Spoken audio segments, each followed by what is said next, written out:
Hey, welcome in, everybody. This is another episode of Prop Talk from the PMG. Again, Mikey. Hi, Mike. How are you, buddy? Hey, how's it going? Good. How's it been going out there? It's been going good. We're about to start shooting, so Woo. pretty All right. excited about it. Yeah, I could see the fear in your eyes. a little bit. How close? And Like yes, how close? I have next week all the main actors come in, and I have my one-on-ones with all the actors and showing them all the character props, and then the week after, as soon as Labor Day is over, we go to camera. Hell week. Nice. There's also a couple, I guess, next week at the end of there's also those famous day zeros that we're doing. We're like, oh, we're just gonna bring them to a park and we're gonna film them, and but it's not an official shoot day. You know? Very cool. That's Yeah. going to be great. Yeah. So, if you haven't noticed already, in the room today is J.P. Jones, who we've been trying to get in here for a long time. So thanks for finally coming in. Thank you. Yeah. Thank you. So excited to have you in today because I have I'm going to do this because it's just hilarious. Because I print out people's IMDb pages. Ugh. Yeah, that's a long one. My God. It takes up my whole damn desk. So Oh my God. yeah, He doesn't baby. usually tape it together like It's- that. I had to because it's just all over the place. So, and then I You're wanted gonna to have- do that thing. So I should. I mean, it's nuts. So JP, That's hi. hi. You've been doing this since what? 95? 95. I got in the union in 95. 90, Wow. little right before 94. Uh-huh. By the way, JP Jones, hey, how's everybody doing? Thank Get that out of the way. Yeah, I got in the union in 95, 94. But I started, so we could start from the beginning and Yes, then let's jump do that. around. What's your So origin story, man? Let's go. My origin story is born and raised California. Been here my Nice. whole life. Southern California? Southern California, Northern California, Central California, but all just California. Nice. And the upbringing I'm not going to get into, but Okay. if anybody wants to ask me about it, it's just too big of a story. Nobody has enough time for my original origin story. Mhm. But anyway, by the time I was 16, I moved to LA, and I started going to Hamilton High School right off of Robertson. Nice. And that didn't work out for reasons that were before my younger years. And I ended up leaving high school around 11th grade. Okay.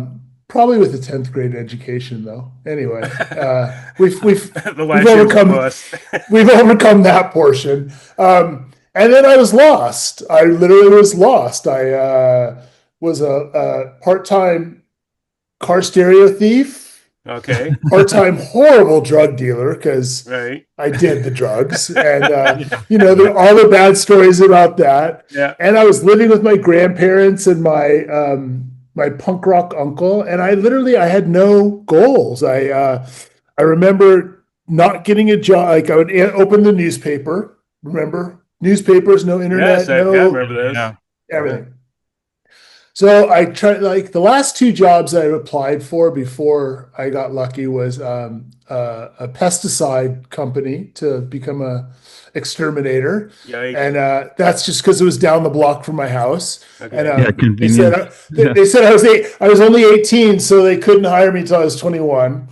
And then even though I had quite a bit of carpentry construction skills from my younger years, I didn't get a job at True Value at the tool barn at True Value, and I was devastated. I was like, I that's it. I I don't have another choice. Where am I going to go? Fast food was next. Right. And I answered an ad in the LA Times. So I'm going to say this part really slow because this is the story. Yeah. I answered an ad in the LA Times on a Monday. Monday want ads, Right. was probably this thick. It was huge. Hmm.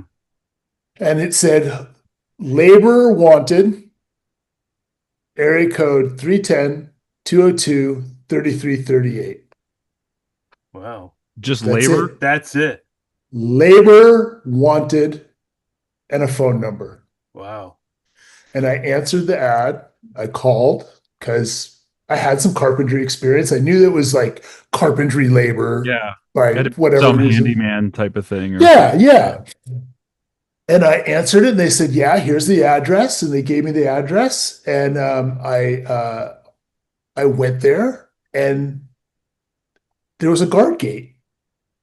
And the guard gate, I said, yeah, I'm here for an interview. And they said, okay, what's your name?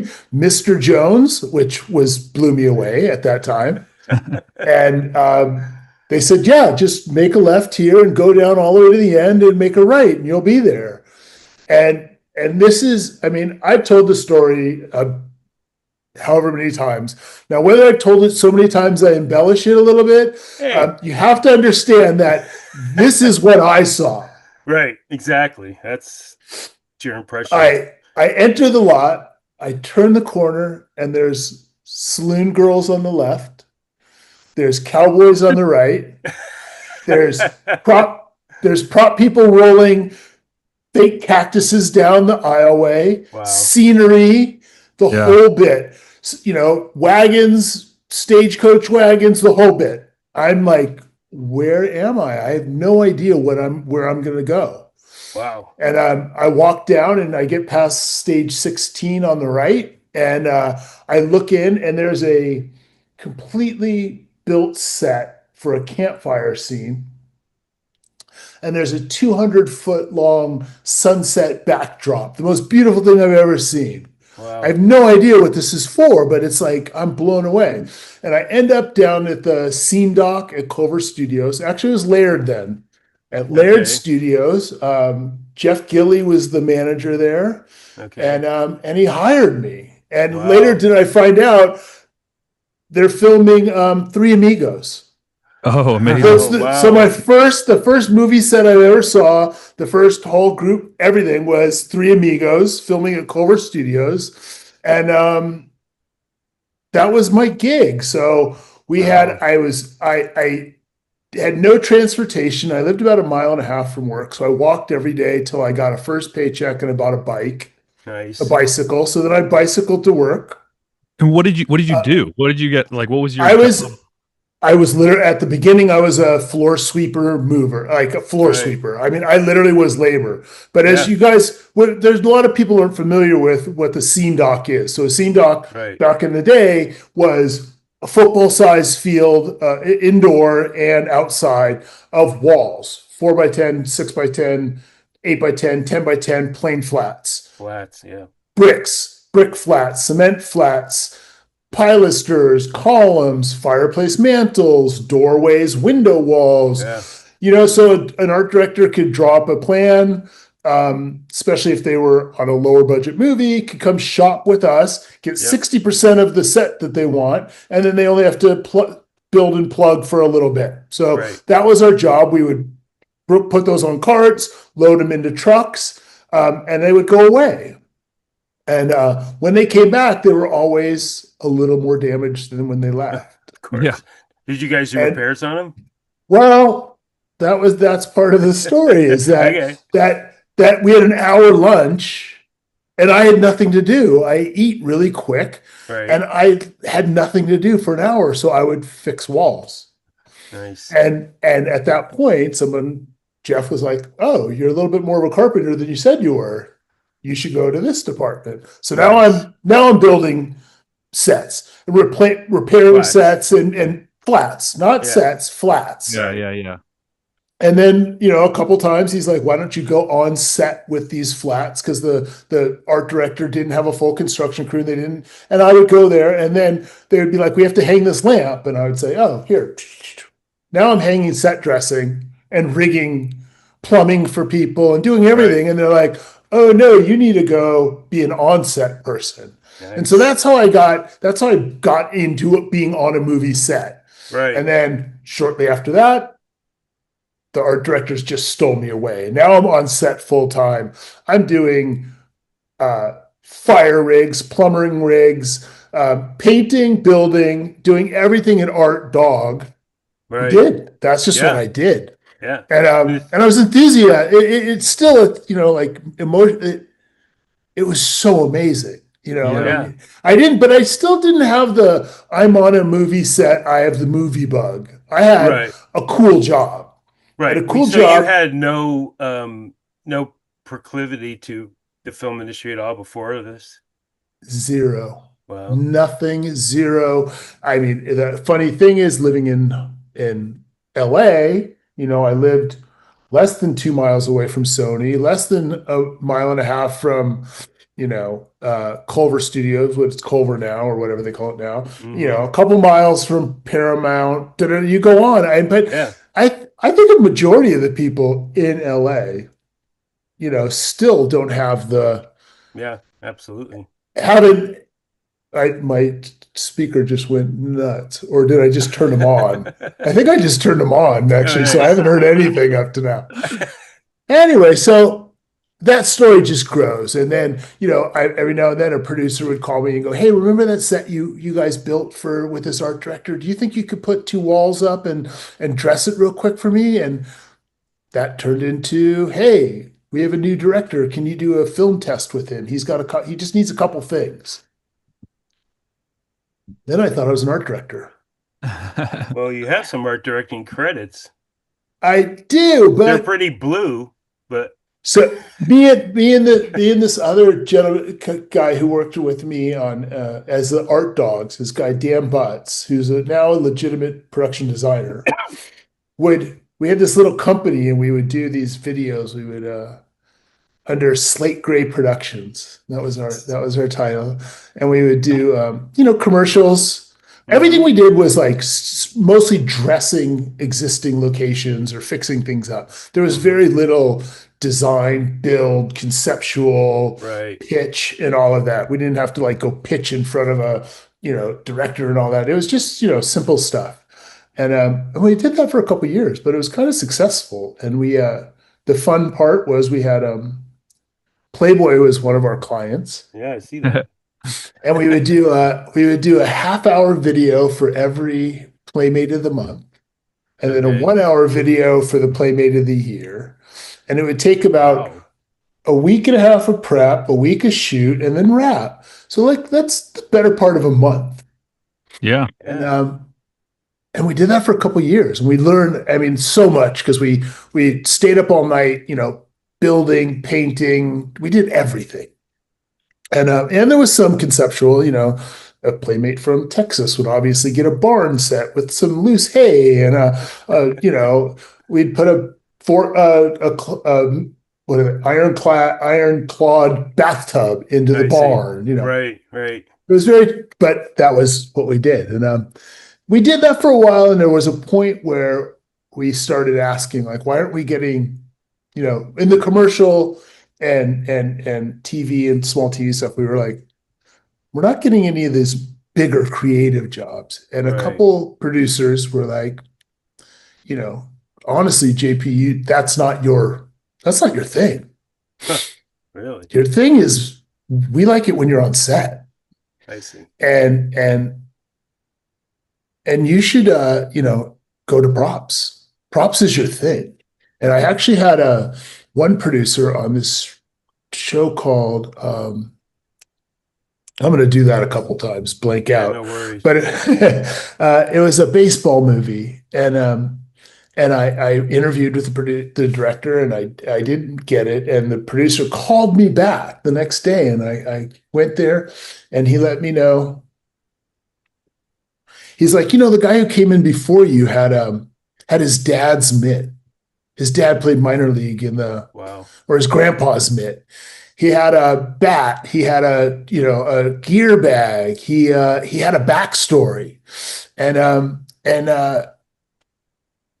and that's why you didn't get it. It was on personality you won, Wow. but like you don't have the prop bona fides at this point.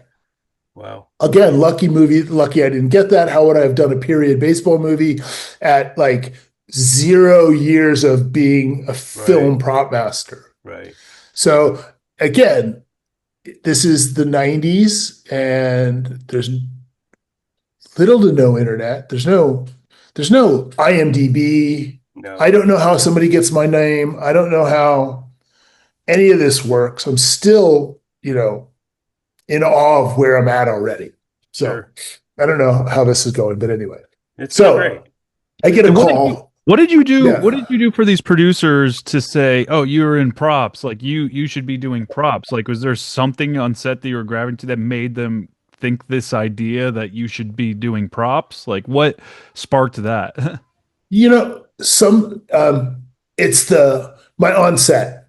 When I was on a set, I just thrived. I was quick. Yeah. I thought about things. I saw problems coming up. Right. I You're was paying able to attention. Hmm. paying attention, Yeah. and I enjoyed it. And I don't know, to be honest, yeah, I would say that's the answer to Sure. that. Like, um, but my foray into features, and if you're out there and you're listening to this and you're a young prop person and you're trying to climb this hill too fast, this is a little bit of a warning to you. No, just because I didn't get to work for a prop master Right. for multiple movies, multiple years as an assistant Yeah. prop master, or as a truck person to a Yep. third, second, first, up to Right. that. I didn't work that way. I knew how to run a movie set or a film set slightly. I did show up at one when I had before I got my prop master features. I did show up on a small TV show without chairs. I had the baseball mitt for the hero person, but not for the team. Right. Right. I all those little things that Sure. not all those, but I did not know. I How would had no you? idea. Yeah. Right. So I got a call to go to Fox to meet a director.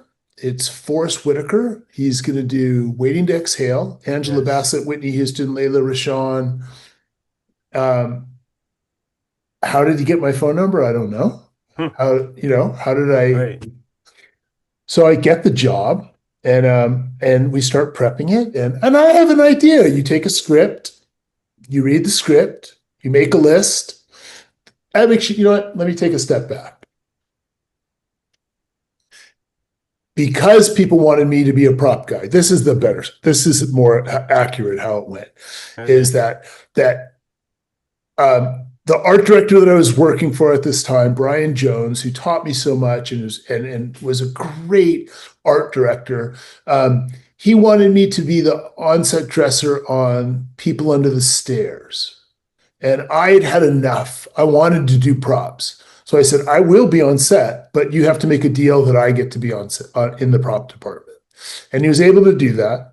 Will Blount was the Wow. prop master. Excellent. Monica Castro was the second, and then there was me.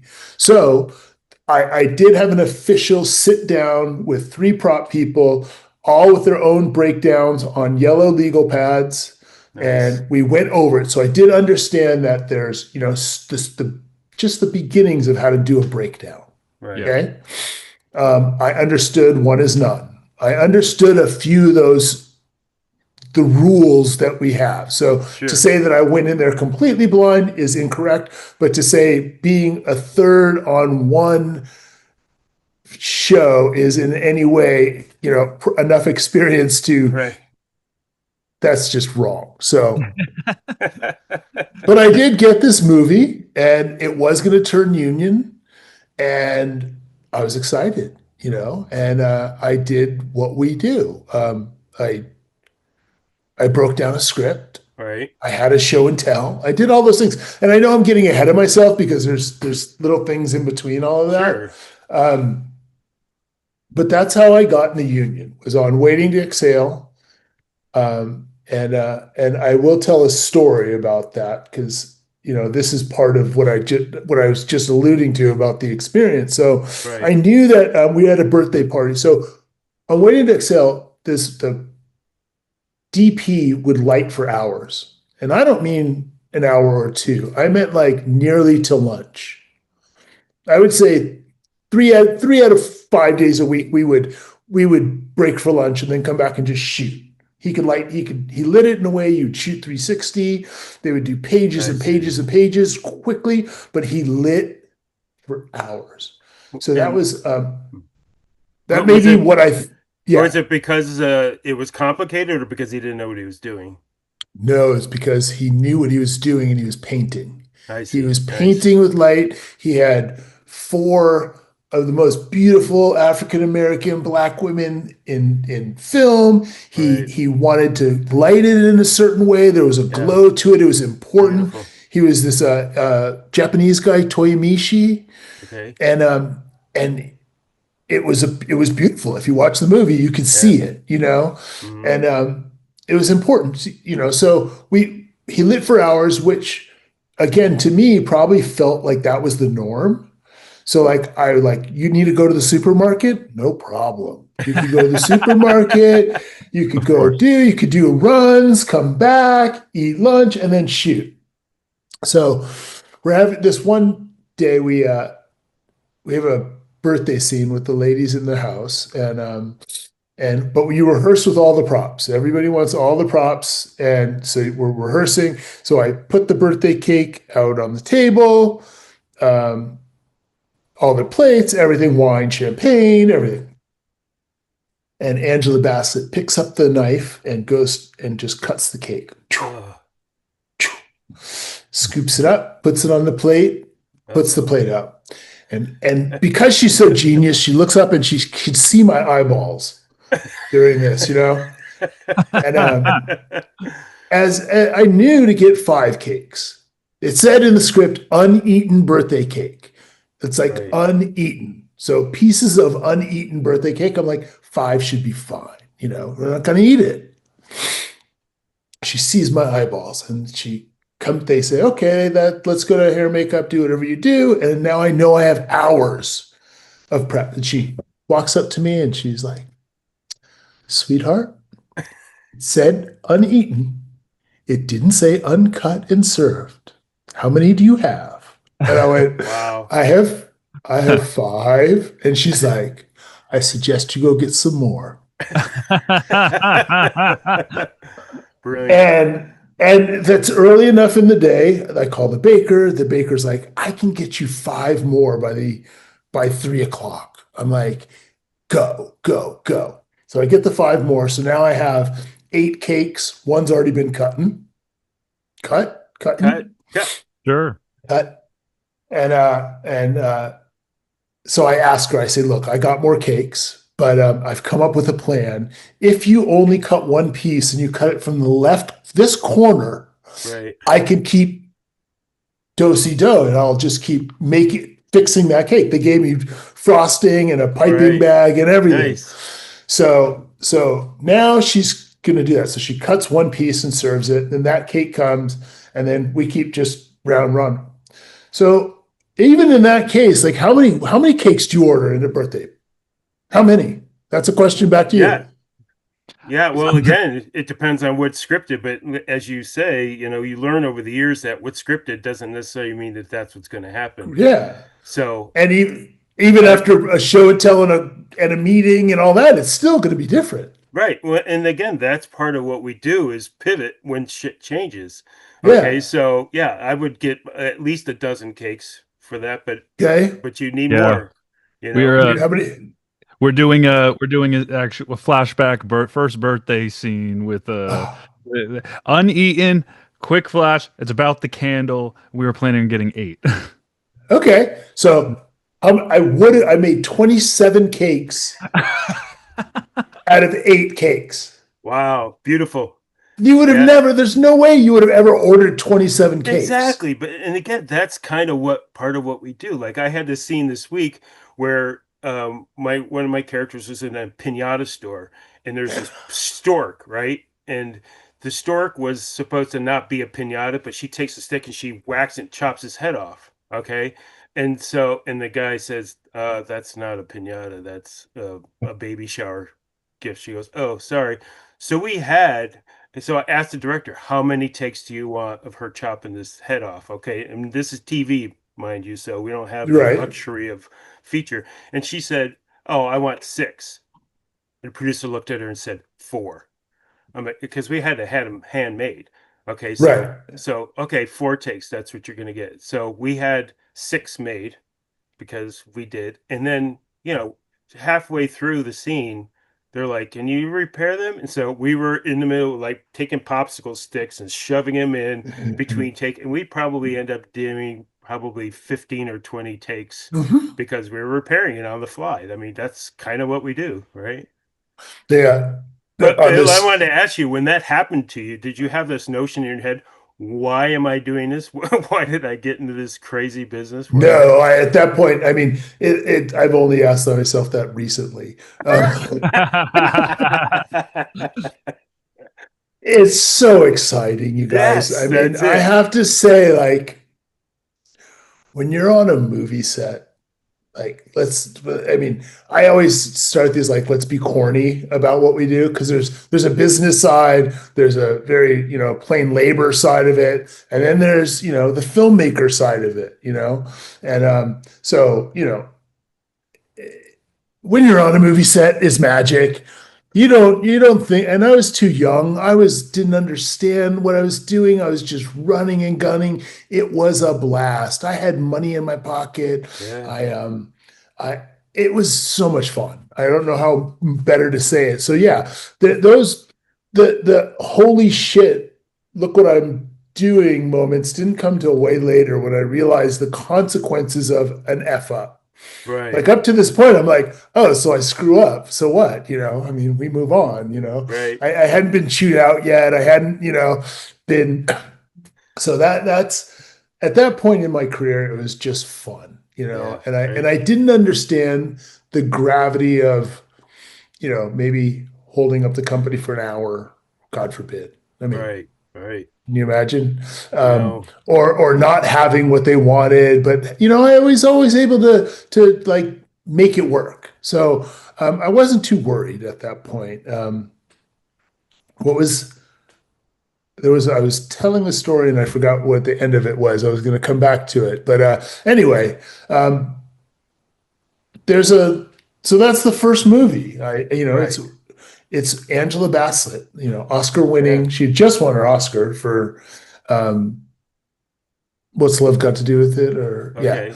I mean, so there were some heavy hitters. Yeah, for sure. Yeah. Great that she was so It's gracious. it's funny. I made my mom a director's chair that said JP's mom, Nice. and I flew her out to Arizona where we were filming, and I put it between Angela Bassett and Whitney Houston's chairs. Nice. Oh my And my God, she must mom have loved came and that. sat down, and then Angela and them come in, and she's just like sitting between them. So that was, and then again, first movie. I just Yeah, it was a comfortable place to be, a movie set. That's all I wanted to do. So right. actually, at that time, I was newly married with. Um, so I mean, I had a whole life in LA too. I Sure. mean, and it was a blast. So blah blah blah. Yeah. Ask a question. Yeah. Ask a question because there's a lot more to come. There's Good. so well, I'm going to key in on a movie that I am familiar with, Girl Interrupted. So how did you end up jumping on that film? Because I knew That's Richard a good. Hoover. That's no. That actually is a great segue to jump into how I was able to work my craft, how I was Okay, able to get great. better at what I did. So, People Under the Stairs, I was a third broom on it, but I was next to the camera. I was the first to, I'd also like they wanted to move a wall. I didn't know that's a grips job. I just knew that a wall needed to be moved. I'm Right. grabbing screw guns and walking up walls. I'm doing everything. And the director and the AD noticed. And so I made a thing. And it was always JP, JP, JP. Yeah, Actually, back right. then it was John Paul. Oh, okay. And then, and so a couple years go by. I get a call to do Scream, to meet Wes Craven, and I'd known some of the people involved in that. So I get Scream, which, if the question ever comes like, what's your favorite movie? I actually, there's too many categories and too much love for each Sure. project to like I have a favorite. But Scream, so people under the stairs to Scream. Scream is a group of producers who all came together to make Scream, but individually they all had their own projects as well. I see. And it turns out that leapfrogs for nearly 6, 7 Right. years. Yeah. Scream, I don't know in order, but Mrs. Tingle, Hmm. then Scream again, then maybe Girl Interrupted, then Right. Flight, no, Red Eye, um, Scream 4. There's a bunch of movies. All these are with the same producing team. Right. Nice. These Oh people yeah. became the family, Yeah. and and I was able to hone my skills, knowing that like my fuck ups were going to be lessons, not complete and Absolutely. total. You're fired, whatever. Like I could walk up to Wes and go, Wes, remember when we filmed the interior of the school at that warehouse, the lockers? I left the backpack in the locker. And he's like, what's your plan? And I'm like, well, I have one that looks like it. If she comes out of the bus with a right shoulder, we won't really notice it. But by the time you come around up the stairs, I'll have the backpack here. Okay, there's your plan. And I wasn't afraid. There was no fear at that point. Right. Right. And again, that's another conversation if we can get into down the road of like Yes. what motivates you? Where is your Right. motivation? And at that point, there was no fear.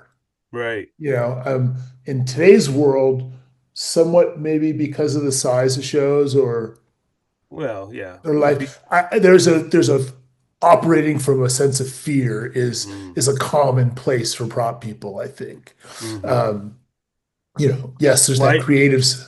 Why Yeah. do you think that is now then and not then? Because do you think that's because you are more mature and you know more about the consequences, or do you think that producers and directors are different than they were in the 90s? You know, it's yes to all of that Right. at the top. I think in being young, you don't have the same fear. So that's something specific. Also, yeah, things are different. I mean, Right. I don't want to like jump in and be like, oh, back in the day, we did it this way and that But way. it's Yeah, true, damn it.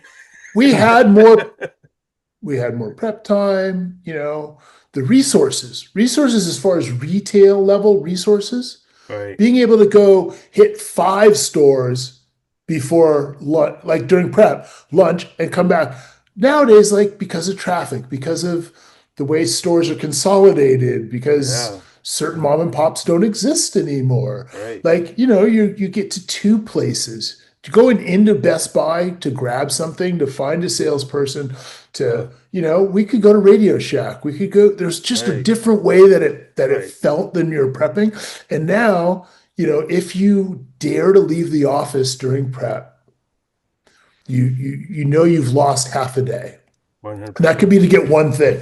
Yeah. That could be to get, Yeah. and then somebody does not answer. So everything about it is different. Back in the day, ISS, Ellis had, let's tell the story. They had a 10 by 12 wall of phone books, yellow Right. pages. Yep. Honest to God, a wall of yellow pages from A to Z, or from Catalogs. all 50 states. Yep.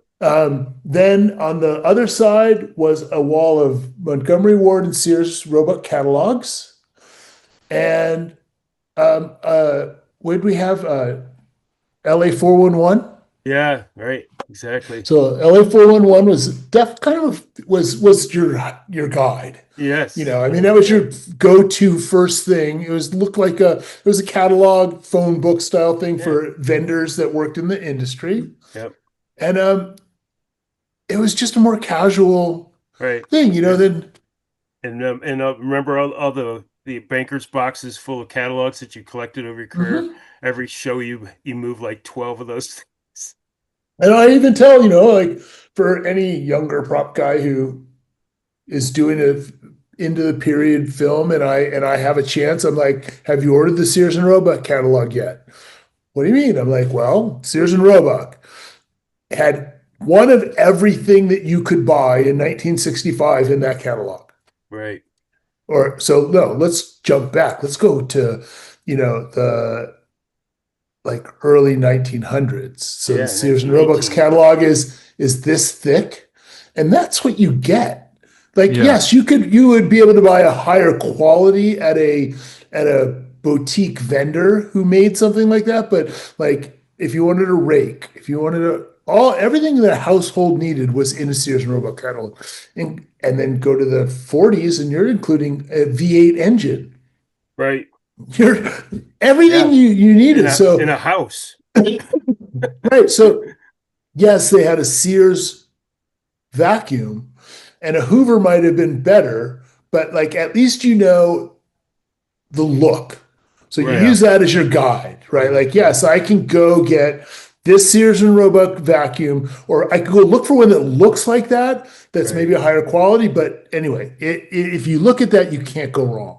Yeah. So anything before 80 is a Sears and Roebuck catalog. Once we get past, and again, now they're this thick, you know, and but in the They're, 80s and 90s. So yeah, they're a great reference the tools internet for sure. changed everything, Yeah.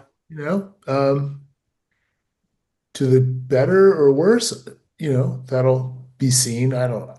Well, for our job, it's definitely better for the better. Yes. I mean, Yes. for the amount of research that you could do on the fly.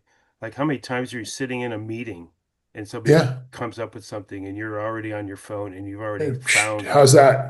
You're how's like, that? how's Yeah. that? Yeah. And it's amazing. So where was it? Oh, we You were were at getting Girl the Interrupted, girl yeah. interrupted. So anyway, so this group of people, Kathy Conrad specific, brought me on to Girl Right. Interrupted, and that's at the time, you know, a hot new director.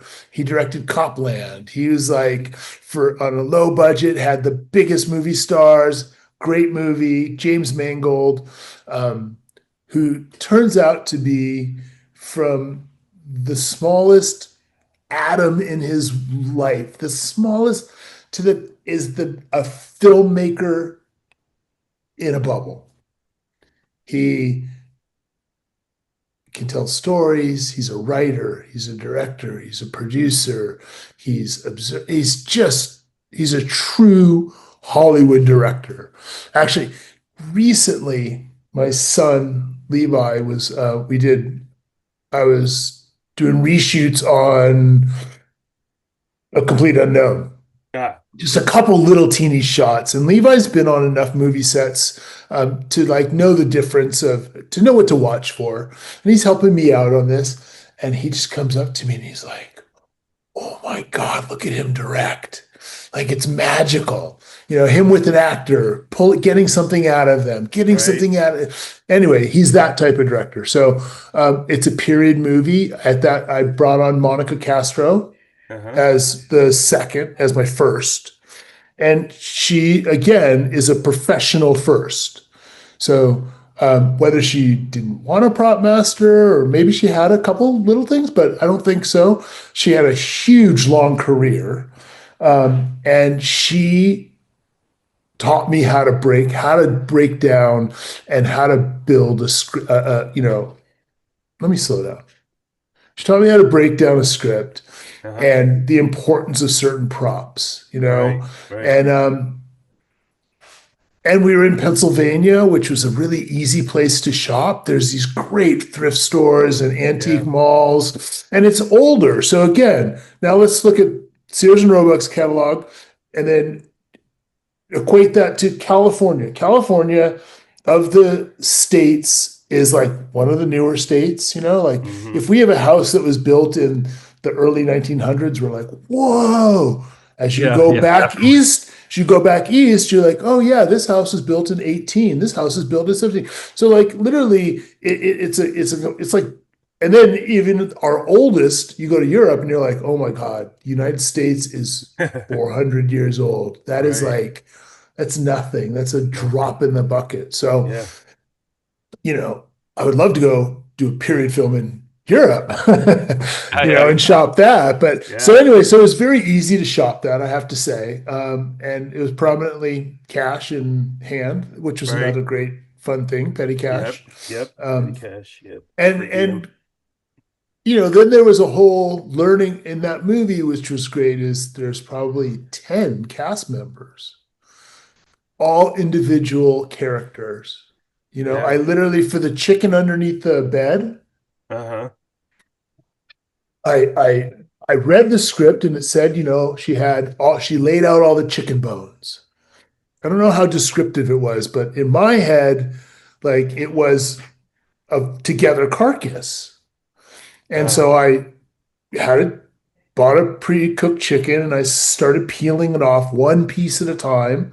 And I would get to this and I'm like, that bone doesn't connect to that bone. Right. And that bone doesn't connect to that bone. And in reality, if you don't have this piece of meat, there's Versus. no way for that. Like and it didn't occur to me until I had done it. So now I'm like, okay. So now I'm like mapping out how to put the bones. I'm putting the bones, there's a match bone to every bone. So left, right. And I would set that there. And then I was like, oh, it just looks like a pile of bones. This kind of sucks. And I realized I had to like start gluing this thing together, and rebuild it to look like something. So that was like one of the first, really honest, like one of the first, like I understood. Builds. What do they say? You understand the assignment, you Oh, know, right, right. and I love that prop. I love Yeah. that. I was like so into it. It took a long time, and I loved it. So Did I'm she going brain dead interact for a with it? I second. don't remember. Did she interact I with it? No, I think Winona lifted the covers and saw it and realized how sick she was. Like every one of those girls had their own little. That was great because there's Yeah. 10 characters, and each character we had. Funny thing, we had one not a BG lady who was supposed to knit, and so we started knitting, and then everybody got in on it. And so literally, you could see I kept it for years. I should probably go look. I might have it still. But by the end of the movie, we had like an 18-foot long scarf Wow. knitted by 20 different crazy people. Right. And it went like this and like this, and it was crooked and different colors, and that was just something that was built on set and just Right. so, Through the course of shooting. Angelina and Jolie was in that movie, right? she was Very young. the young it girl. Right. Winona's the star, but yeah. Angelina's personality just Yeah. steals. It just Stole that movie stole. for There was sure. nothing, and it was Winona was number one. But um, I I'm pretty aware these days of set dichotomy, like how things, just seeing who's talking to who, what's going on, all of the factors. And I don't know if I was as much back then, so I can't really say, but like, we all partied on the weekend together, all Yeah. Right. 10 girls. We lived in a college dorm Huh. Oh, interesting. that was empty. It was empty, Right. so that was our hotel, was a college dorm. Wow. And actors, I mean, other than Angelina, probably stayed off campus, or maybe Winona, but they were there all the time. So Right. I think they created another bond within that, and it's got nothing to do with props. So let's move on. Sure. You got to work with Richard Hoover, though. How was that?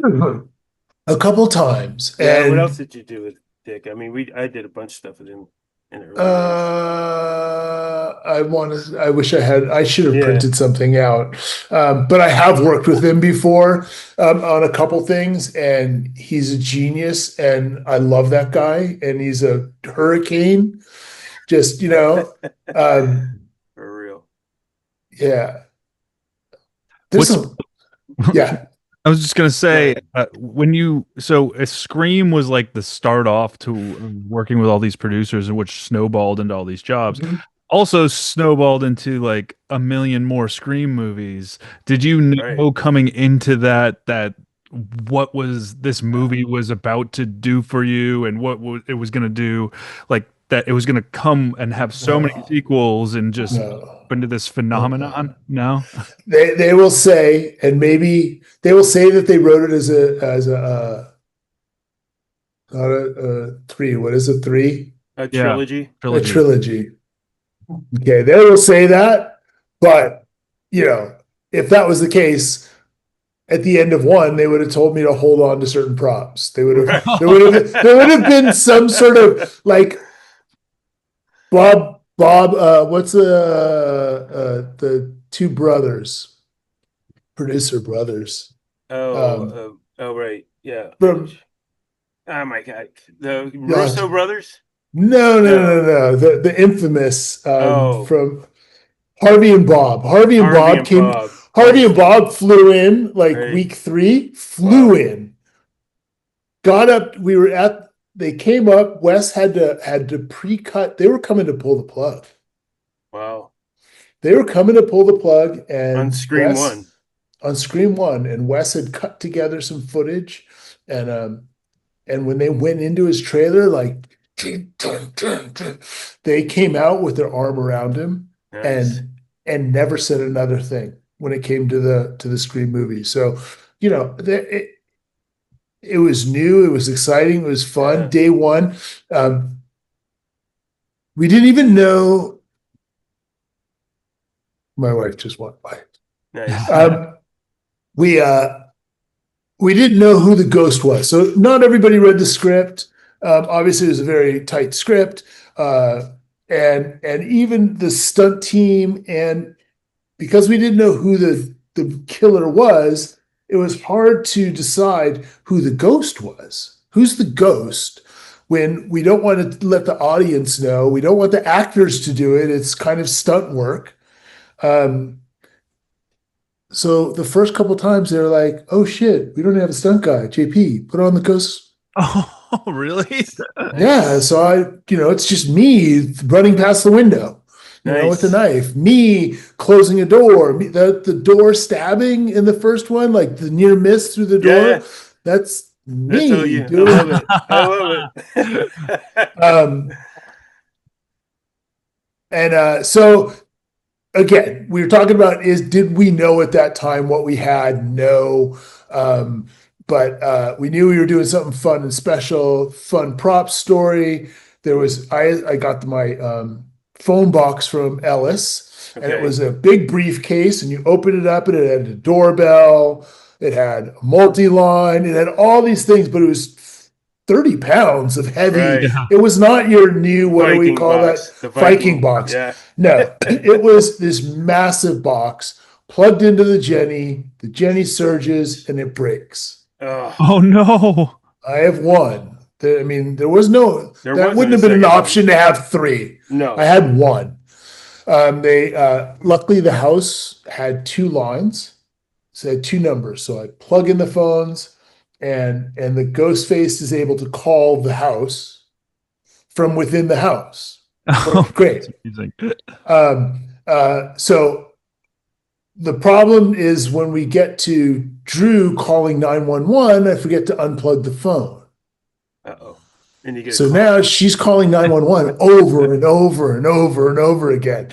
And then finally, in the middle of one of the scenes, the phone rings, and we're like, "Why is the phone ringing?" I go, "You go to pick it up, and it's the cops." And Oh they're no. pissed. I'm sure. so, so he called the cops 20 times and got in trouble for that one. But Uh, yeah. Was the ghost face like mask and all that stuff predetermined before the movie started? So very believe it or not, like the answer is no. Like, I Really? think yeah. So there was some drawings made. K&B had done some sketches. There was an idea of the ghost face shape. Right. And on a location scout, there was that scream mask was on a kid's four-poster bed hanging on the corner when Wes and Marianne walked around the corner, and they were like, what? There's our mask. There it is. So they had taken that, and I just started, so I was still not even up to speed on that. They had sent pictures to K&B. They were trying to sculpt their own, pour Right. their own out of different foams, all that. But no matter what they did, we didn't in the film industry didn't have the product to make that iridescent looking, Right. what would have been glow in the dark style material. And no matter what they did, they couldn't get that. And at the end, they were just like, we're using the mask. So on day one, we have one because this happened so close to Sure. production. It said there was luckily on the mask, it had a raised Fun World, I think is the name of the company that makes them. I see. And I was able to track down Fun World. And I'm like, how many can you send me? Do you guys mind that we're using it? No. They send me a box of 24. Nice. K&B, no, they sent me like a box of 5. And then we got more later. Right. We have the K&B masks, which were poured out of the same material. We've filmed for a couple days. I'm waiting on FedEx. Can't track it because I don't have a computer. You just had to trust that it would be there. We get to the scene. Henry Winkler is cutting the masks, and I have 5 masks plus the hero mask and some bad masks that K&B had made that didn't make the cut. Yeah. So, he's like snip, snip, snip, snip. And my assistant prop master is standing on set. I'm at the door waiting for FedEx. Just standing there like, dude. FedEx, please show up. Please show up. Please show up. Because if we get 2 more takes down, I have to stop. And luckily FedEx pulls in, and now we're just snapping them. And I don't realize, obviously, that there's going to be sequels and all this, because once I get those, then I start getting cases of them. Right. And like, I'm giving them away, like, not realized, like worn ones, like actual worn by cast. Hey, Wes, sign this one.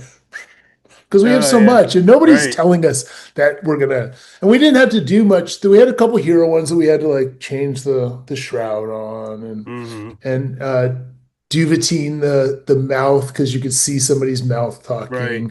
The knife was which it's such an iconic prop was a buck. It's my favorite knife as a kid because I lived on a ranch and we hunted, and that was the hunting knife of choice. Yeah. Was a buck 6-inch blade. Yeah. Of all those, and I had a great selection of knives out, and Wes is like, which one do you like the best? And I'm like, this one, and boom, there we go. We have this iconic prop. And did you then had to make a bunch of rubbers and all that jazz, right? My wife just told me to tell you guys to ask me questions because I think she thinks I'm talking too much. No, you're not. We love it. Point. My wife said a note, ask questions that he has short answers for. Yes and no. That's boring. The iconic Scream stuff is enthralling. So I still there's half a dozen like serious collectors and they're the president of different fan clubs and websites and all that.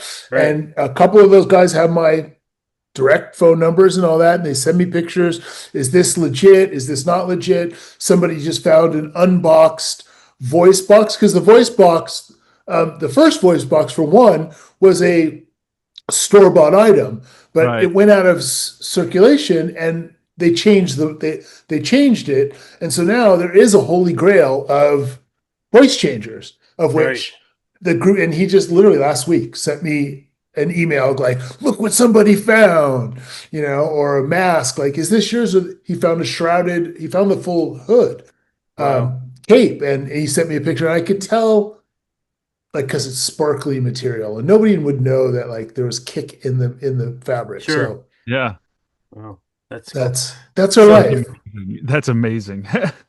one Yeah, of the things I've noticed about your career is that you have literally done every genre of film. I know. I Yeah. know. I want Right? to talk about Joe Dirt for a minute also, because Yeah, if you talk about seriously. Scream and you want to flip completely around, Joe Joe Dirt. Dirt. Yeah. Again, the the the poop bomb. The poop The bomb. poop bomb is like, Um, again, like, I've been lucky. I've been kind of lucky, whether it's luck or not. I don't know. I'll just say lucky. I've had a lot of production designers that, for whatever reason, either just automatically trust me or don't care for props, and Right. they've let me had free range. Yeah, that's So nice. like, I knew the size of the wagon, I knew what size the poop bomb needed to be. And then I was able to just go to ISS and go, hey, this is what I want. And there was no sketch, there was no nothing. There Right. was me on a napkin pad. There's been a lot of times in my career where I got to design stuff Yeah. that, because the production designers either had too much on their plate, weren't that interested in it. I did Or they on trusted you. or they trusted me, and like, we built this orrery for what was that show for Lovecraft. I didn't Lovecraft. do that. I didn't do that to show off. I did that to, like, because I had Oh, hey. Lovecraft Country, which was, Like your only thought big episodic that you've done, right? at that, up to now, I've done well. Now we do streaming, and Right. yeah, but it's one of my biggest episodics ever. I actually did a half-hour sitcom in the early Steve Harvey show. I did for a Right, year and right. a half, Yeah. which was, again, just a great experience. It's, a whole different world, Yeah, and like, if the cameras are here, you're rarely going to tilt down. You're not going to see what's on the piece of paper. It's a different way of looking at it, where nowadays you're looking like everything, you have to assume that a camera is coming in Or and going to look at it, inserting everything. Yeah. inserting everything. And so that is a more of a feature way of looking at things. But I've been able to design a lot of stuff. The production designer that you're working with her right now, yeah, Kalina. right? Yeah, Kalina. She's awesome. This was a hard show. There was Yeah. sci-fi, period. Was there? There was even some futuristic in it. Oh Like, yeah, somebody, definitely. there was a spaceship in Mars and all this. So, Yeah. at some point when we got to the Ori, she was a little like, just take it. I showed her some pictures of Oris, and she goes, and so then John Bush and I reverse engineered it, because at first I wanted it to move. I wanted it to move. And we just did the math, and he's like, yeah, no, I can get these gears to move in this. But the way, if you know what an orrery is, it's a 3D map of planets.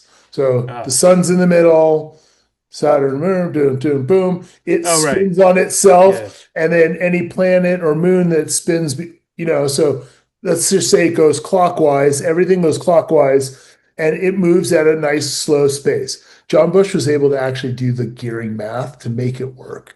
And then we just realized, you know what? It's gonna break. The price would have been too much. And at this point in time, there was CG. It would have been easier to do that, but it was important that we build a scale model, because 3/4 of the time it wasn't moving. It was just a prop. So we built that, and I loved it. It was all brass and cut, laser cut stuff, and designs on the little globes and everything, and I love that prop. Yeah. And when Kalina, there's a time machine, and again, she was like, what do you want to do with it? And I was like, well, we have the Ori already. We spent a lot of money on that. Why don't we take off the globes and turn it sideways and mount that And then, that becomes, they're connected in a way. Anyway, so there's ways to look at it like that. And so I got to like design a big set piece, and that was amazing, Yeah. Amazing. You have to be careful how much you take on. Yeah, Trust sure. me. Yeah. I mean, I don't know the gentleman's name, the prop master up in Canada who wrote the book. We get paid to say Dean Gooding. yes. Dean Gooding. Dean, Dean right, Gooding, yeah. We get right. paid to say yes, Yes. and so, there's still the day-to-day props. There's still the watch, ring, Right. glasses, you know, Right. all that stuff that is just as important. And if you take on too much, and there's so many prop stories I could tell. I actually have a lot now that I'm thinking about it. And I get into the Yeah. cautionary one, because we talked about that fear. Right. And when that came in, I can't tell you. Some of it has to do with personal, I don't want to call them demons or whatever, just personal anxiety Sure. and stuff that comes from childhood, or however, Hmm. you could go to the therapist and we Yeah. can map it all Triggers. out. Yeah. Triggers, all of that. And a lot of things trigger me, and a lot of things from my childhood make me think when somebody says my name that I'm on my way to the principal's office. Right. That's just what I was raised like that. I was sent to the principal's office a lot. That's a metaphor for, life. Just like I Yeah. always felt I was going to the principal's office. Yeah. Right. And it didn't matter how good of a job I was doing on set or anything. I just still had this nagging thing. So there is this anxiety that builds in prop. I think a lot of people operate from fear, operate from anxiety. Yeah. I thought it was important. I don't know. Are you editing this? A little bit. Yeah. So if we go long or if we run out of Yeah. time, okay. Yeah. So All right. because we haven't talked that much about props but I do want to talk about this for a second, Yeah, your because process. That's what we're interested in. first of all, there's a process. So let's start from the beginning of the process. And the process is, and this is something that I read a script, go to an empty room, Right. don't make sure I block out enough time to read the whole entire script without stopping. Okay. Right. Do not stop. Do not interpret. Do not do That's hard to anything. do. Get that much in your head. Then you go back and then you highlight. And nowadays I use scriptation, which is Yeah, I love that my program. I could highlight names, cast names in blue, props in yellow, underline that if there's an action with the prop. She throws the hammer's yellow. She throws is a underline red. I know Nice. there's an action, and now I go through the whole script and I do that. Okay, Yep. that's twice now. So then what's the third time is I take all those notes and I do an Excel spreadsheet. I retype, scene one. I type every single thing out. Yep. Scene one, exterior location, day, whatever. Then it's the list of props. And then as the scores goes over, purchase, rentals, manufacturing, printing. Okay. And so I don't do any of the money at that point. I Right. still just go through and drop all those things in. And now you can ask me, hey, JP, in scene 20, I'm like, okay, well, they don't have that in scene 20. They picked it up in scene 18. Yeah. Or I just said that Sure. backwards. But I mean, at that point of reading it 3 times, which is the number that I put in that I go by, is I need to read it minimum 3 times. Now there's going to be a couple rewrites, Yep. and yeah, they will be asterisk. You can cheat. Cheat is not the right word. That's wrong. You're not cheating. But at some point, you only need to read the asterisk, know what's changed. Of course. And in scriptation, you just get to put all your annotated notes onto the That's next rewrite. Saves yourself hours of work. Yeah. Yeah. Because back in the day, we would get Ugh. blue pages, yellow pages, green, and it would, And you're you have to flipping collate through, them all. collate Yeah. them yourself. this saves us hours and hours. In fact, Yeah. my assistant he actually left the business, Colin Trevino Odell, Okay. and Colin is leaving for the one thing that we're all afraid of, AI, but not in the same way that we're afraid or we talk about it. Yeah. Don't be afraid of Okay. it. Do not be afraid of it. But anyway, he told me, he goes, the way you break your script down in scriptation, I could throw that in Excel. I could throw that into my chat or into my AI program, and it will Right. spit you out you don't have to type Really? all of that. No, but it puts it in your head if you do it, right? Dude, It's funny though. If I need it in my head. Yeah, at 13, I think 13 years ago, you sat me down and you showed me that Excel template and you gave me that Excel template. I use it today. After 13 years, I use the exact I same use the template. same one since Yeah. I bought my first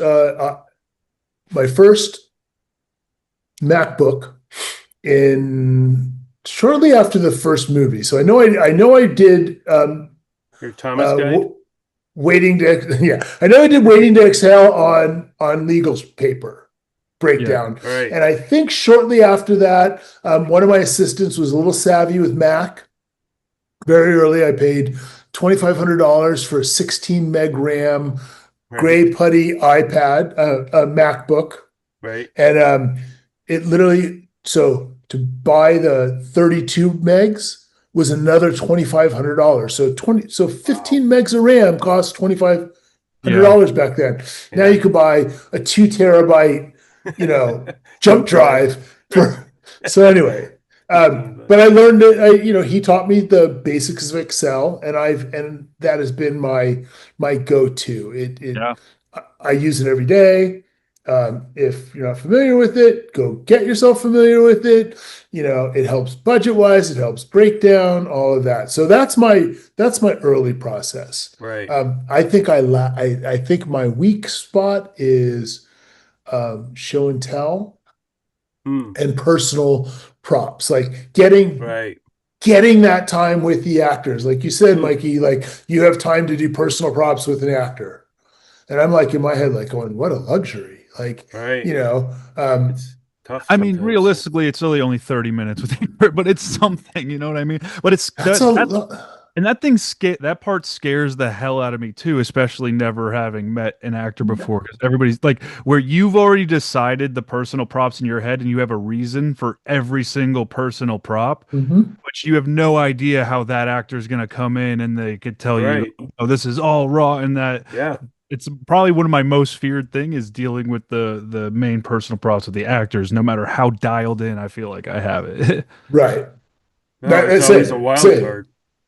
so that portion of filming, because so I know how to break down a script.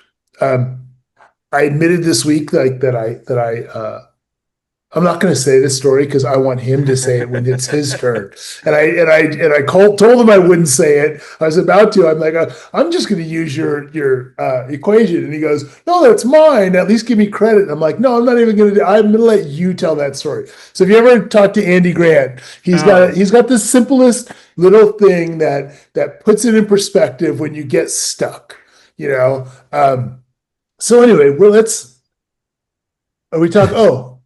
I do want to do this, and I'm going to try to do it quickly so that you can, if there's any prop stuff, because it's already literally been an hour. no, I know. All the important stuff. JP, we could talk to you Okay, all day. so We could do I was on part a two. American Made, Uh-huh. Doug Lyman period film, Doug Lyman, Tom Cruise. Um, I was in Atlanta. I had just finished a show right before that. I got a call. Do you want to move down the street and start another movie? I'm like, yes. It's Doug Lyman. It's Tom Cruise. The answer is yes. And they're both aware that this isn't a Doug Lyman, Tom Cruise movie. This is a different type of movie. They've signed on to this budget, to this box, and everything needs to fit in this box.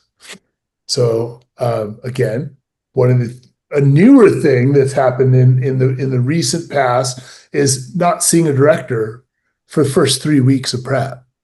like Yeah. they're writing, they're doing other Yeah. things. I remember like 12 weeks out, there's a director in the office. I can, Yes. I can start running things by him, Right. but like Build a relationship. I'm guessing for 4 weeks Yeah. before somebody shows up. So that's on propping. I do a show and tell. He's like, yeah, that's great. You're going to have like 100 of those, right? I'm like, oh, when we do the plane, we want to fill the whole plane up to I'm like, so I realized that the box is not the right size box, Right. but the budget's built, Right. Yeah. So now we start filming the movie. Things are going great, but the story isn't about the props of the movie. The story is about what went on with me. And I say this as a cautionary tale so that because Mikey, you're like, JP, you helped me 13 years ago. You did this and that. JP, I'm not. There is a level that I'm aware of what people think of me in the industry, and it's predominantly positive. Right. And people ask me questions, and people look at my resume and look at my IMDb, but like, so what happened was I now like, let's not eat. Like if I work through lunch, I'm okay, Right. Okay.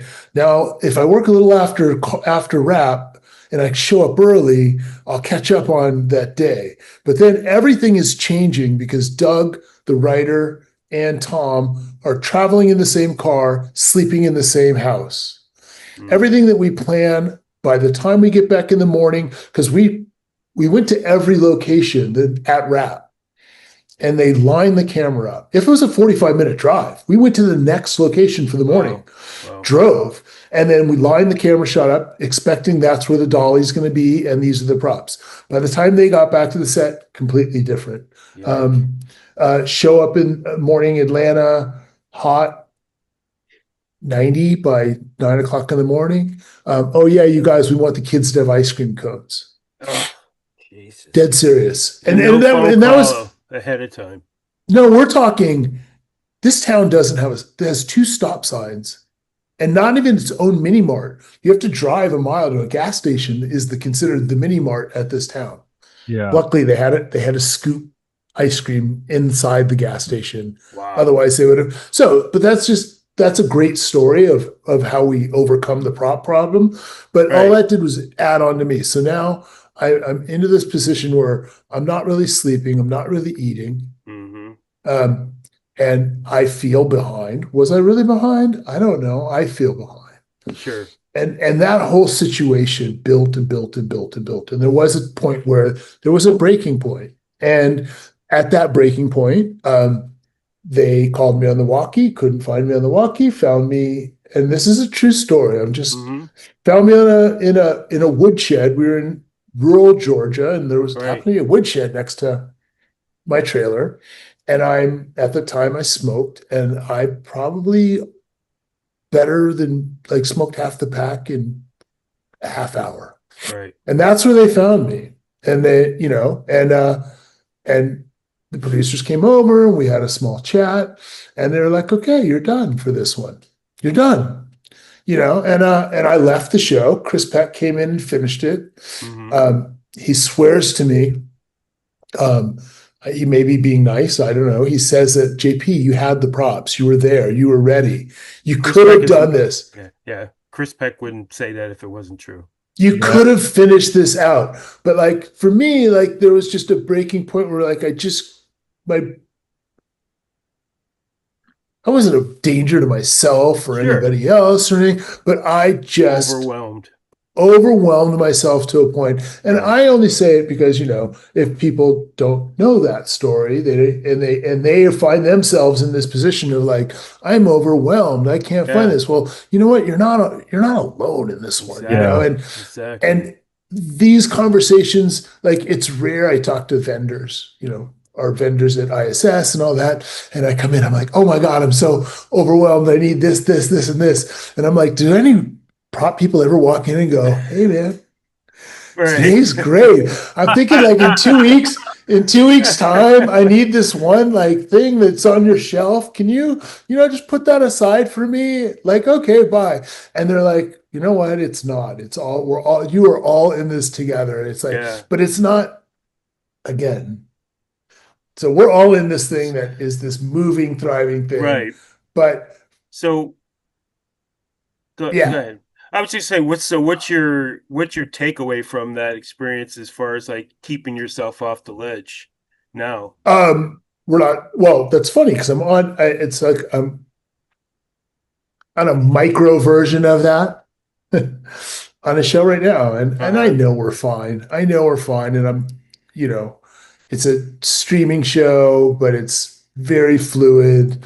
And again, the director is the writer, showrunner. His time was taken up during prep.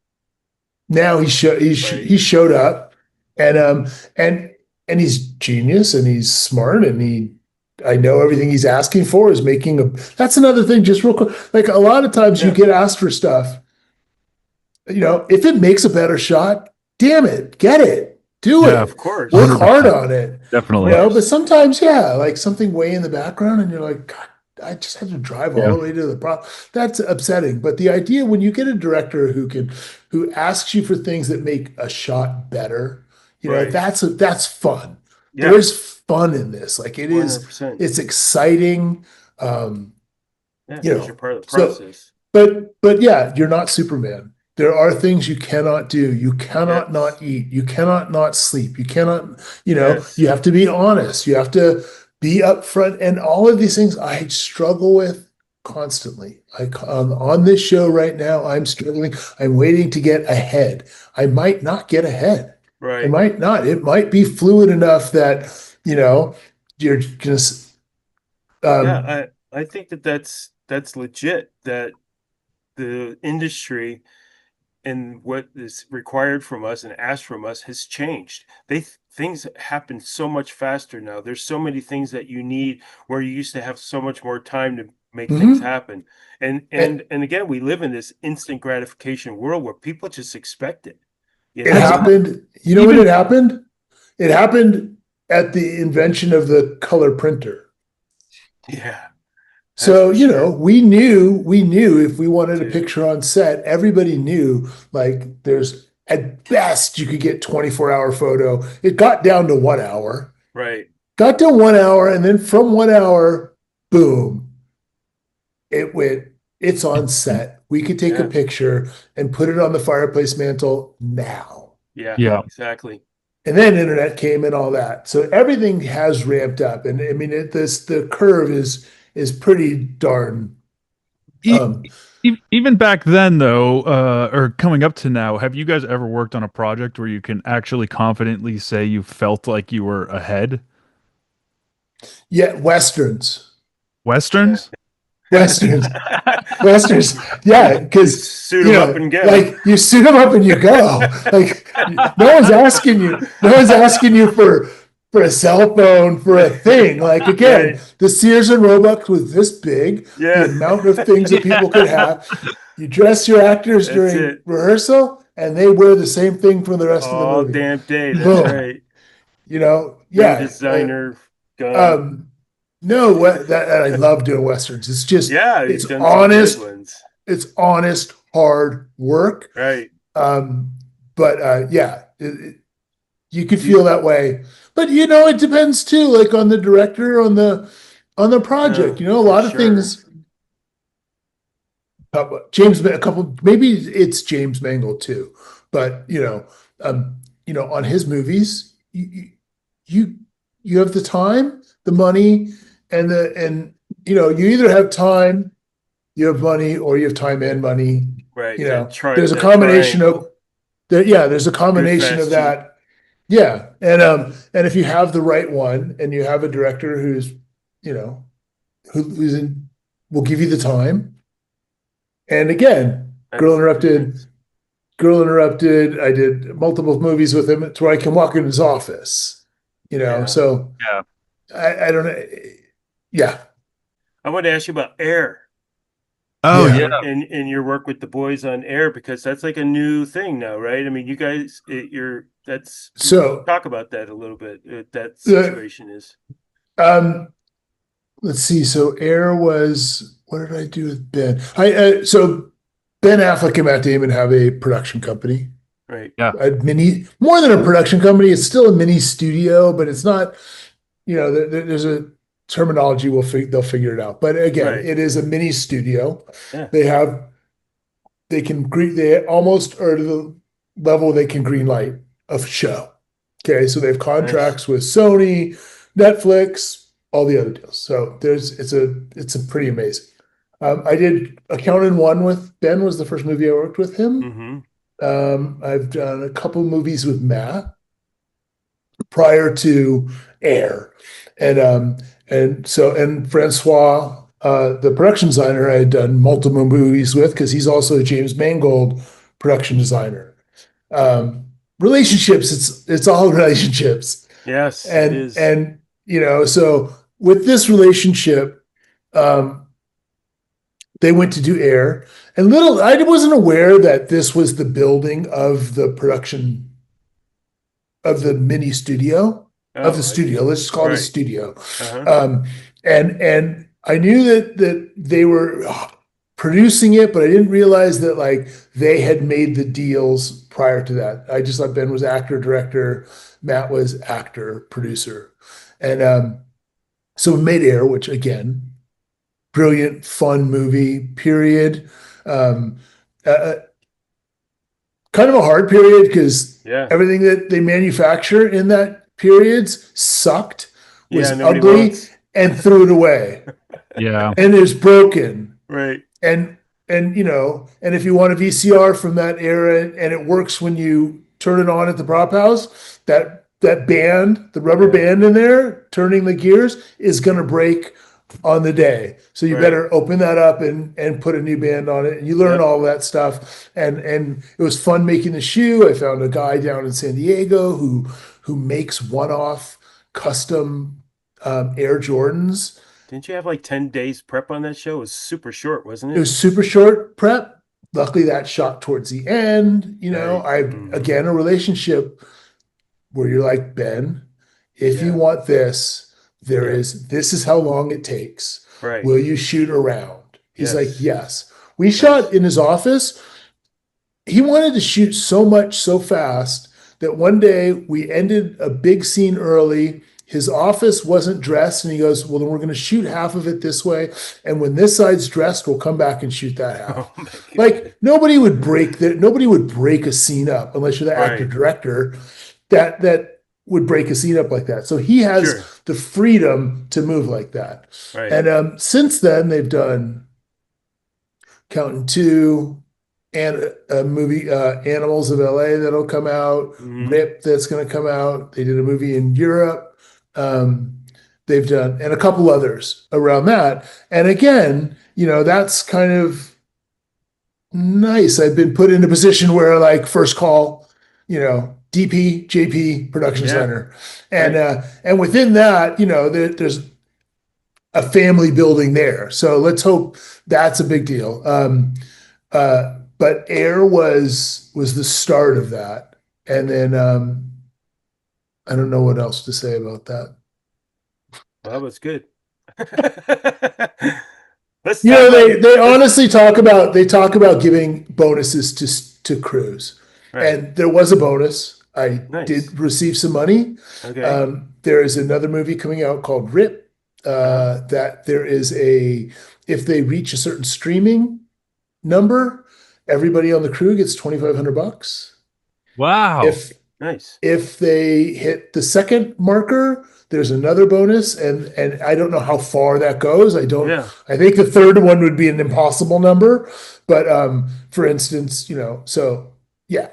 I mean, That's amazing. and does that feel like that's like a model for the future? I mean, because I mean this No. situation in in our community and in the industry is pretty dire right now in a lot of ways. So, I mean, No, I don't think it's a model that's gonna I think I would love for them to be able to keep it, to be unique, and it's called artist equity. We are Yeah. artists. So Yeah. if they want the title in itself gives them, pushes them to do the right thing in this deal.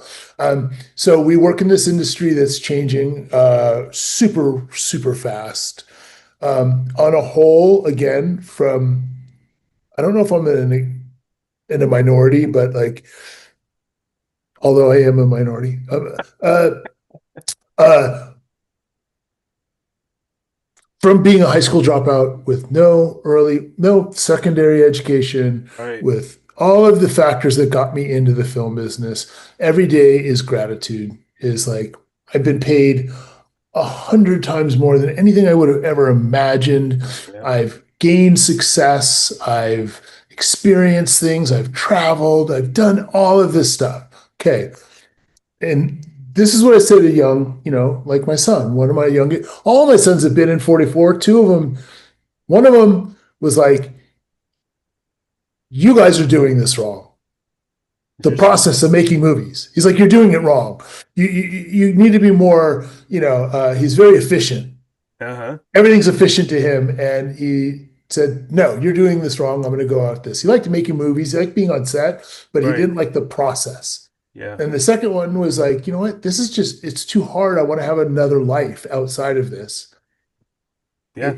That's hard. And now one of them, Levi, is into it. But so when I tell Levi, I'm like, look, or any young guy, I'm like, look, you're really well paid. Mm-hmm. Okay. Do we deserve more? That's we'll talk about that in another session. Yeah. Right. We are well paid when you look at your hourly wage, plus on the hourly wage is pension, medical, health, Right. add all of those things up. Yep. Okay. So at the end of like what would be a $50 an hour, you're really technically, with all the benefits, if you had Yeah. to pay your insurance and all that, you'd be up Yep. in 70, $80 an hour. It'd be a Right. lot of And money. your rentals. So now there's prop masters get rentals. A couple of the lower, the first we hope would get them. Mm-hmm. Then there's medical, dental, Mm-hmm. vision, IAP. Yeah. Your IAP is not going to, it will, when you're ready to retire, you're going to be happy you had that. Yep. On top of that, you get your pension with Social Security. Right. Most industries, their percentage that they pay for your retirement is a bigger percentage Right. based on how much money you made. Ours is very small. Ours is unbelievably small. So yeah, it really, by the time you probably would have made, if you just had a pension, you'd probably get about that in Social Security combined, but blah, that's just my initial. Sure. But at the end of the day, like, this is an amazing job. Yeah. Being a prop person is an amazing job. You are dealing with the top producer, the director, the top cast members on a daily basis. Right. You are, when they say private rehearsal, everybody get out, you get to stay in the room. Right. You get to see, like, when I say, like, you get to see those moments. Like, I've been on just rehearsals that, like, just blow my mind about what Right. we're doing as a filmmaker. Yes. Not as a filmmaker, when you watch the whole process and a scene develop, and you're in that room being invisible. And that's what I live for. That is, and it's harder now, like, because again, in my process, you have $100,000 for your budget. We'll just round it to 100,000. Sure. And you have 6 weeks of prep. During that 6 weeks of prep, you only were able to spend 50. Okay, 20 more of it is going to be food and perishables. 30,000 of that is going to be some late manufacturing and some purchasing. Well, that 30 is 30,000. That $30,000 equals how much time you're going to be away from the set. Right. Interesting. If you have, when you're away, so my goal never happens, but your goal is to spend outside of, at least 60, 70% of your money during prep. Right. And that will be a direct equation of how much time as a prop master you get to Right. stay on set. Right. So television, you're not going to be on set. At Never. all. Open the set in Yeah. the morning, say Yeah. goodbye. Yeah.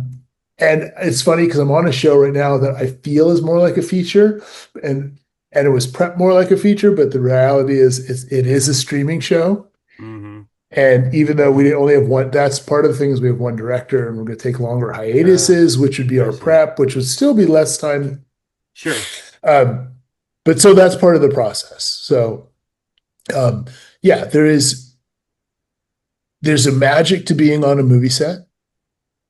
Yeah. And I do love that.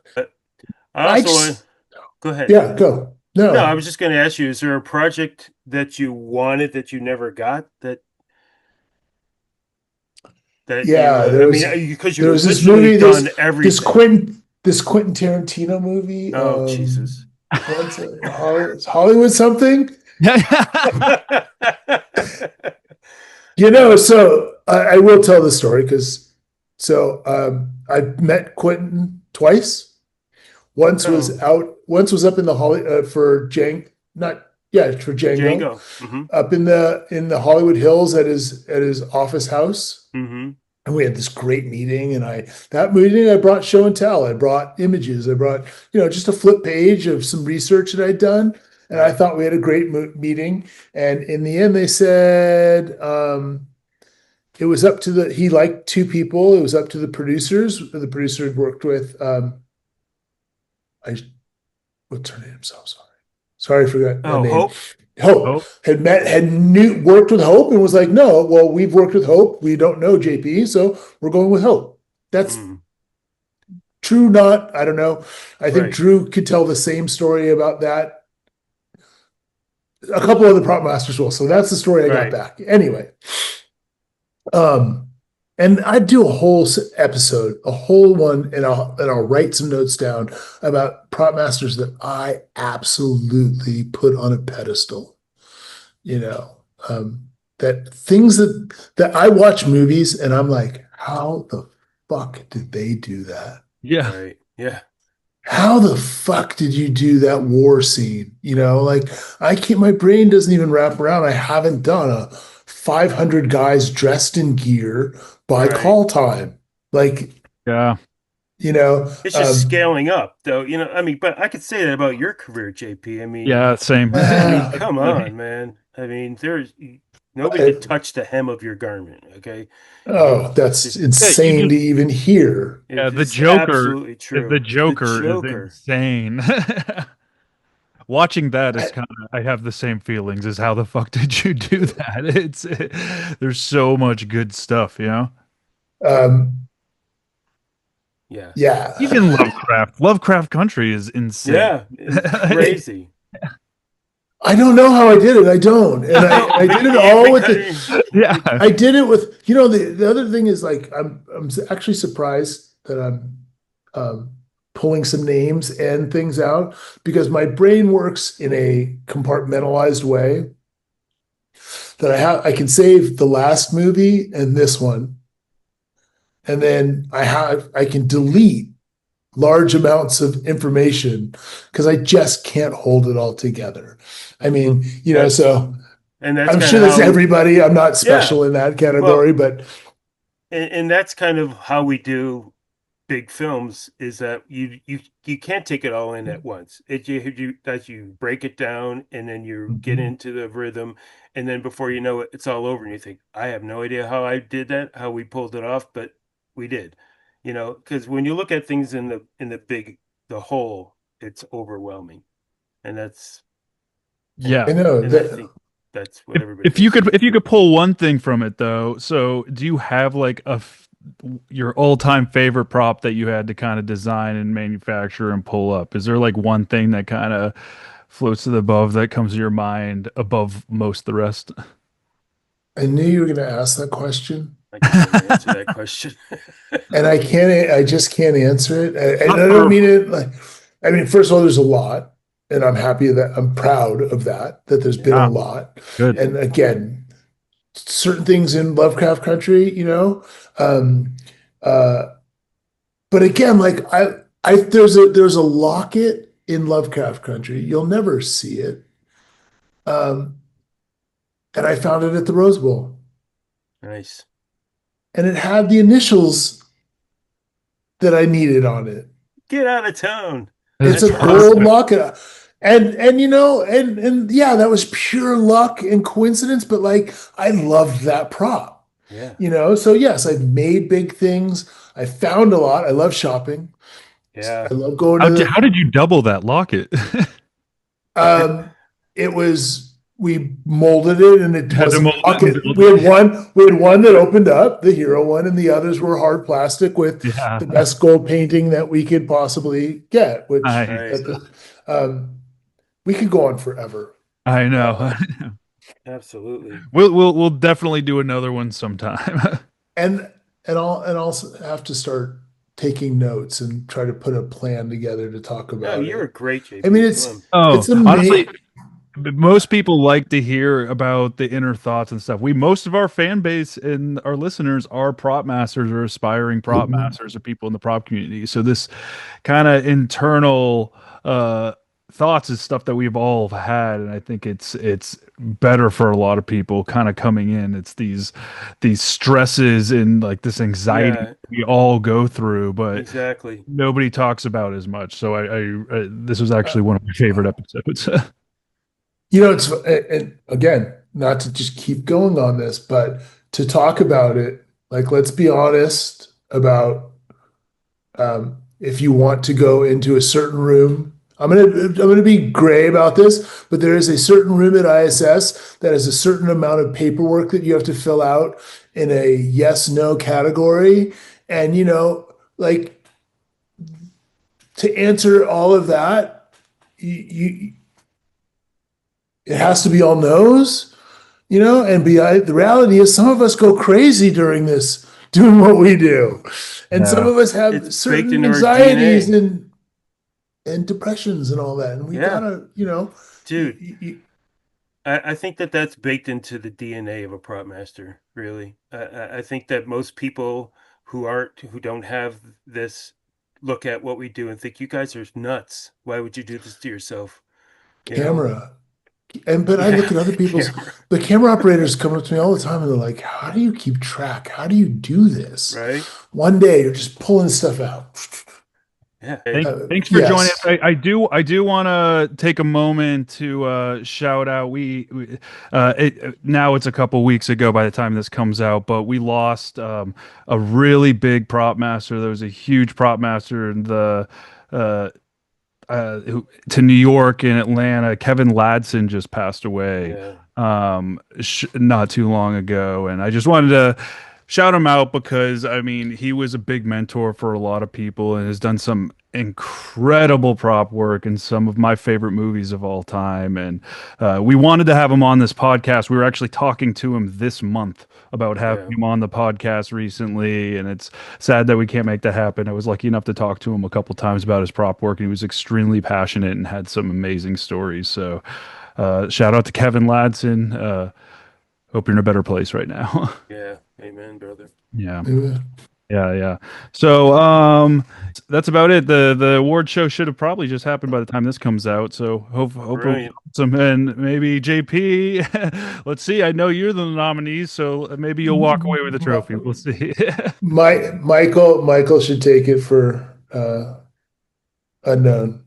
Oh yeah. Oh, It's a right. true, it's a true, it's a true period show. Fucking beautiful. My show, and yeah, it's beautiful. I will admit, like we were in an ambiguous time frame, so there were some props on my show that did not exist. We made a wireless microphone for a couple scenes. That didn't exist. So therefore, you know, I broke the fourth wall. You know, but again, the director didn't care.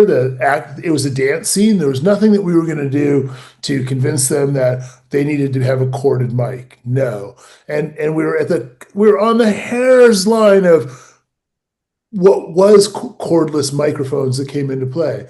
But, you know, the reality of it is there were props on my show that don't make it, it's not a pure, Across it's not pure Of course. period film. So I will say that out front to the public, and I admire his work and his personality, and he's such a great guy that I would again I would lose to him in a heartbeat. And we got a Razzie. The movie got a Razzie. Like, I love it. I'll watch it again, but at the end of the day, you know, I love it. Thank you, JP, for joining us. Yeah, thank you Thank so you. much, man. We will Yeah. definitely do it again.